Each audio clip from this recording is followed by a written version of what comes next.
इनकी भुजाओं का अनुपात प्राप्त हुआ है, जो 12 संबंधित 17 और संबंधित 25, और उसका परिमाप जो है 540 सेंटीमीटर हमें ज्ञात है। ऐसे त्रिभुज का हमें क्षेत्रफल ज्ञात करना है।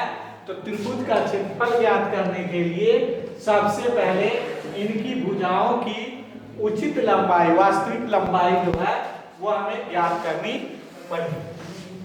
तो उसके लिए हम लिखेंगे, माना त्रिभुज की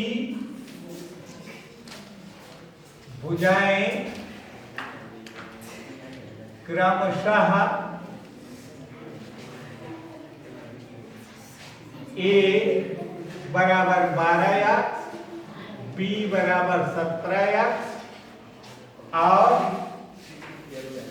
C बराबर 25x है। तब परिमाप, त्रिभुज का परिमाप बराबर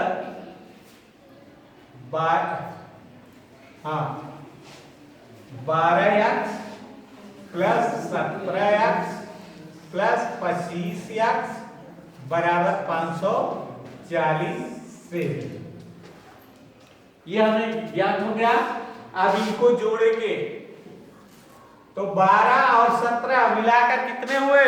29, और 29 में 25 जोड़ेंगे तो 54। तो मिला हमें 54x बराबर 540 सेमी। 54x बराबर 540 सेमी। तो हमें x का मान ज्ञात करना होगा। तो x बराबर 540 बटे 54। तो 54 से भाग करेंगे, 54 एकम 54, एक 0 बचता है, 10 हो गया। तो इस प्रकार x का मान हो गया 10।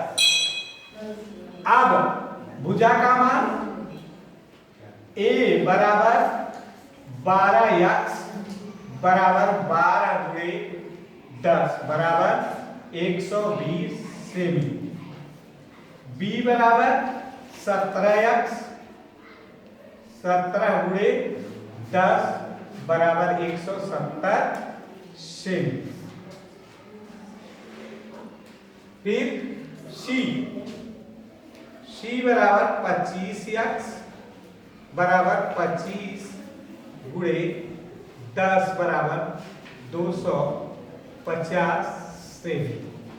अब हमें भुजाओं की वास्तविक लंबाई ज्ञात हो गई है। अब हमें ये त्रिभुज का क्षेत्रफल निकालने के लिए यश निकालना होगा। तो यश होता है अर्ध परिमाप। यश का मान क्या होता है?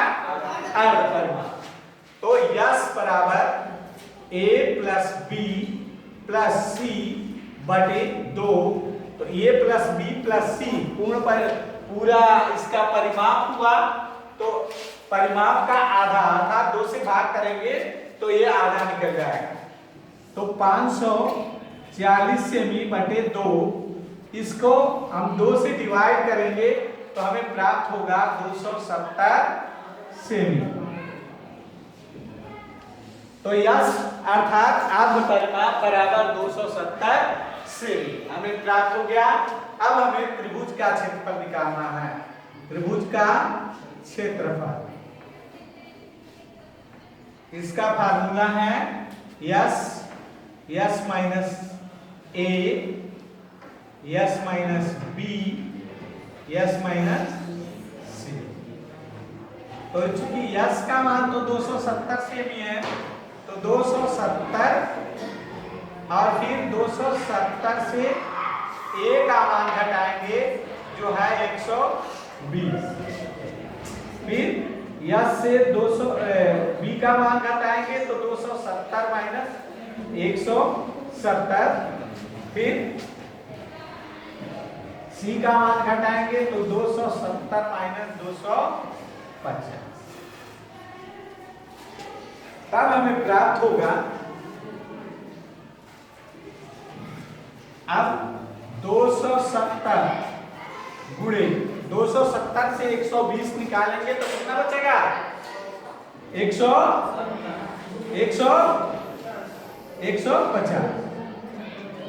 270 से 170 निकालेंगे तो 100,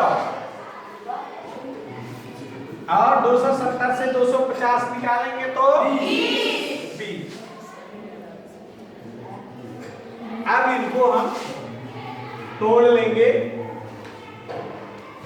तो लिखेंगे अंडर रूट 270 को हम लिख सकते हैं 9 गुणे 3 गुणे 10, 9 3 27 और 10 में 270। 150 को लिख सकते हैं 3 गुणे 5 गुणे 10, ये 3 5 15 और 10 में 150। 100 को हम लिख सकते हैं 10 गुणे 10 और 20 को लिख सकते हैं 2 गुणे 10। ठीक है, तो ये हमें चारों अंकों का गुणनफल प्राप्त हो गया। अब हमें इसमें से ये 3 और ये 3, बाकी तो 10 10 है, फिर ये 5 और ये 2 एक साथ मिला देते हैं।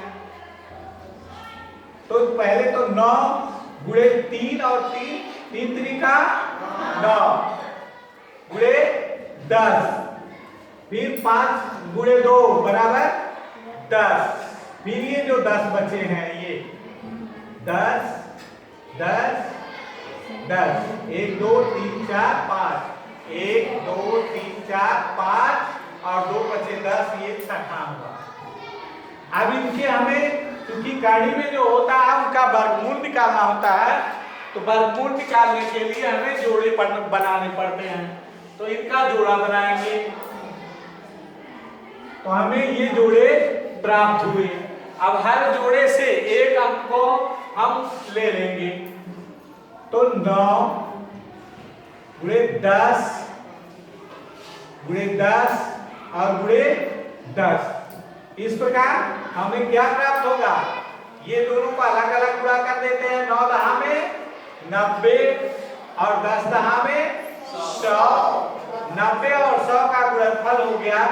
बहुत आसान है, 9 1 कम 9 और ये 3 0, ये हुआ सेमी स्क्वायर। इस त्रिभुज का क्षेत्रफल हुआ 9000 सेमी स्क्वायर।